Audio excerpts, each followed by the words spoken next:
and I started walking away. Now as far, let me walk away from my troubles. Walking stylishly calm, but inside of me I was kind of worried, like not like I was scared, but I was kind of worried, like why is this guy following now? Waiting happen.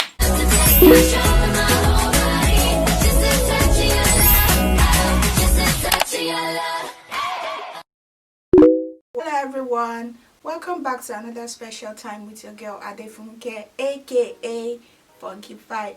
Today I'm going to be sharing an experience of what happened to me some years back with you all, so we can all have some laugh and enjoy. From the title of today's video, I think you already have an idea of what I'm going to be talking about, which is the most embarrassing moment of my life. So if you're new here, grab yourself a bottle of drink, a popcorn, and relax to enjoy today's video. When you're done, make sure you subscribe. Thank you. So it happened to me some years back, I think for more than 4 years now. I really can't remember the exact time it happened. It happened to me at work between two of my colleagues and I. There's this guy and there's this lady. I'll be calling the guy Shegun. I'll be calling the lady Amara, because you know now I'm not here to call out anyone. I'm just here to gist you all, so I wouldn't be saying their real names. So Amara is a girl that we work in the same office but not in the same department. We actually don't have to see each other every day if we don't want to.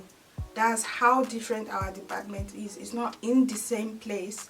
And this Shegun guy is all these all-round guys. He's always in every department, you know. His job is someone that moves around the whole office. So Amara was going to get married, and in my country, Nigeria, if you're getting married, there's this ashebi thing that you give to people that will be coming for your wedding. Ashebi is a familiar uniform. That's everyone coming for the wedding will be dressing similar, wearing ashebi. So what happened was that Amara brought some to the office and said, this is what I want you guys that I work with to wear, so everybody at my wedding would know that these are the people I work with. So all of us, usually you pay to get the ashebi, or it depends on the person getting married if she has decided to give it out free. So everybody got this ashebi from her to make into something really nice that we can all wear. You know, she was telling us, you guys need to look good, you guys, you know, now, so people we know that I work with, high class people. So like, okay, no problem. We collected the material.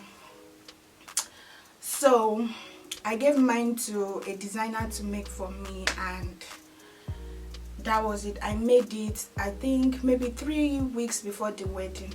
So the gist itself, what happened on one Friday, I woke up very late. A call woke me up. One of my clients called me. I was like, hello, where are you? I need to get so thing. I need you here. I'm at your office and you're not there yet, so please, I need you to attend to me.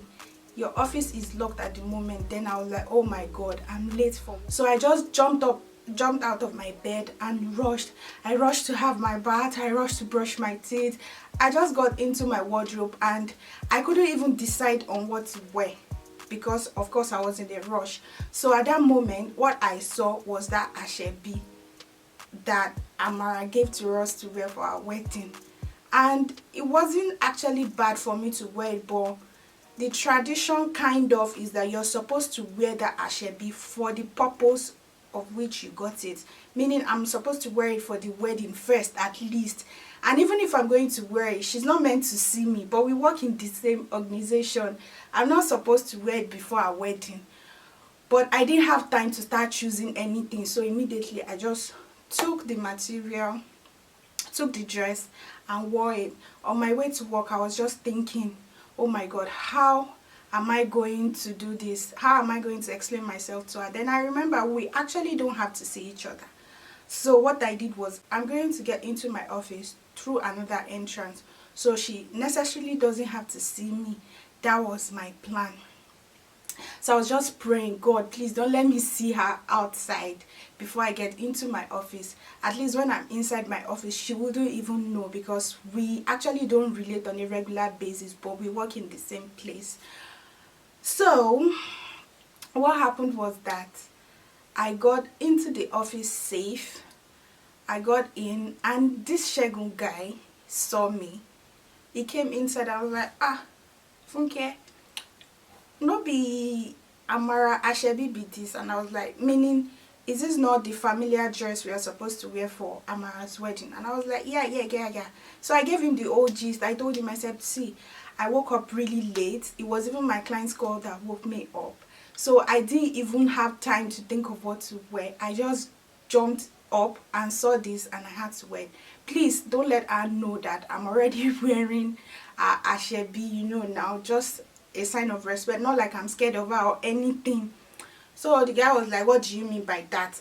I'm not going to let her know. I'm not that kind of person that goes around to talk and all that. So I attended to my clients. It was done. I started doing my stock and everything. All of a sudden, Amara walked in. And this is someone that on a normal day, she wouldn't, as in, she doesn't even come to my office. She doesn't have any business with me. So when she came in, immediately, I just started thinking, oh, Shegun has gone to tell Amara. I think it was just natural for me to feel that way, because it was only Shegun that saw me. For someone that doesn't come into my office to come in, what kind of coincidence is that? I didn't believe it was a coincidence. So I was like, oh my God, this guy has gone to tell Amara that I'm wearing an Ashebi after I pleaded with him. So when she came in, she was like, hello Funke, hi. And I was like, hello, how you doing? And she was like, you're already wearing the Ashebi. And I was like, yeah. So I was trying to explain to her what happened, that it wasn't like I wanted to wear it though, but I just narrated the whole story to her, how I woke up late and how I got a call from my client and how I was in a rush, and Ashebi was the only thing I could lay my hands on. So she was like, oh, no problem, it's okay, you look good. And she left. Immediately, I felt kind of bad because I felt betrayed. It was just natural for me to think Shegun told her that I was wearing the dress. So Shegun wasn't around. I just picked my phone and I called him, and I was like, hello, what's up? Why did you tell Amara that I wore the dress? Guys, I couldn't believe my ears. The guy started ranting on the phone. What do you take me for? I'm not a snitch. I was like, okay, it's okay. I thought you were the one that told her, because now this girl know they come my office. So me seeing her in my office was surprising, and it was just natural for me to think you told her. And the guy just started talking. So I was like, oh, I realized that he was so angry already, and I couldn't get him to calm himself down. So I was like, okay, I'm sorry, it's okay, I'm sorry. Then I ended the call. I continued with what I was doing.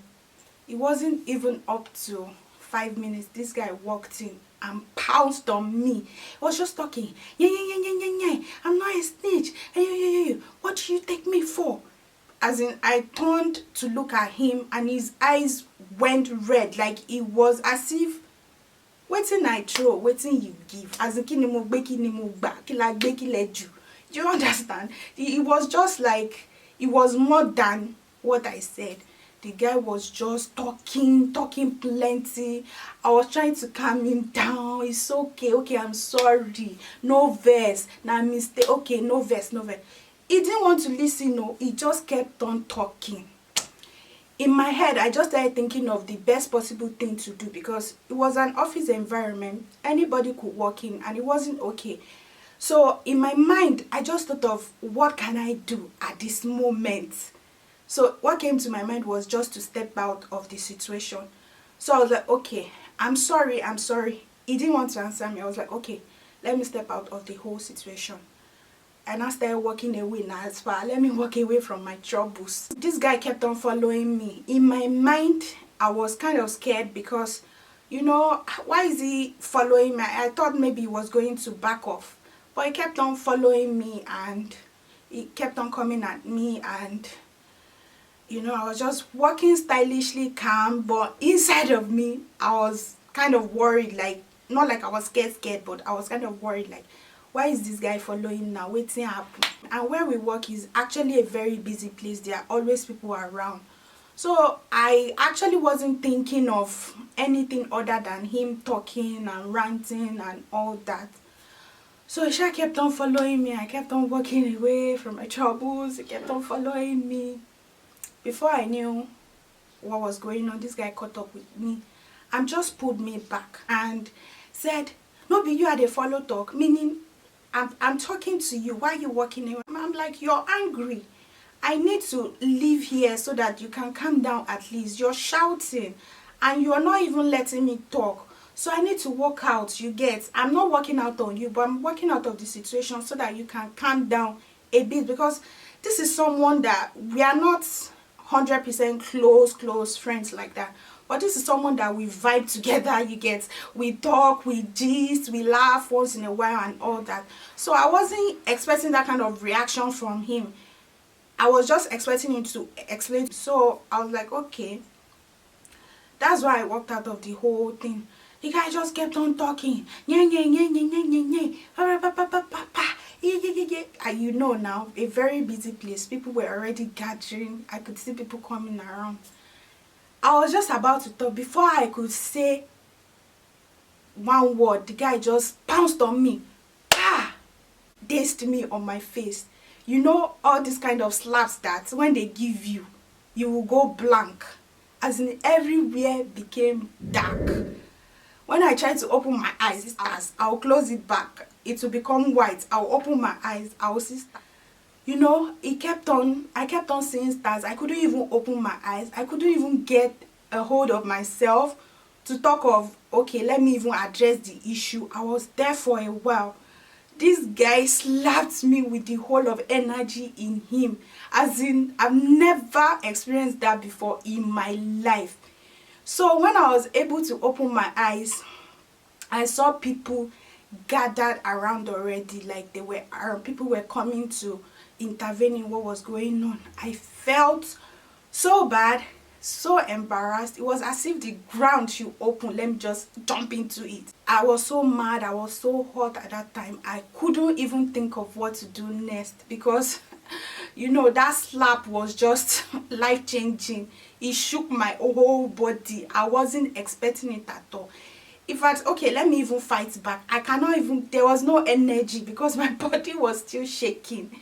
I cannot even fight a guy. This guy is tall. He's going to beat me blue black. So in my mind, I was just there. I didn't know what to do.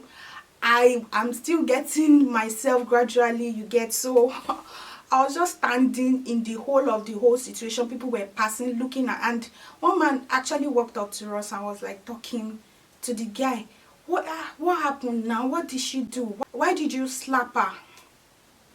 The guy was just speaking in his dialect. He was trying to explain to the guy and all that, and as in, I was so ashamed of the whole situation that I didn't know what to do. I just wanted to get out of that place at that moment. So I started walking away back to the office.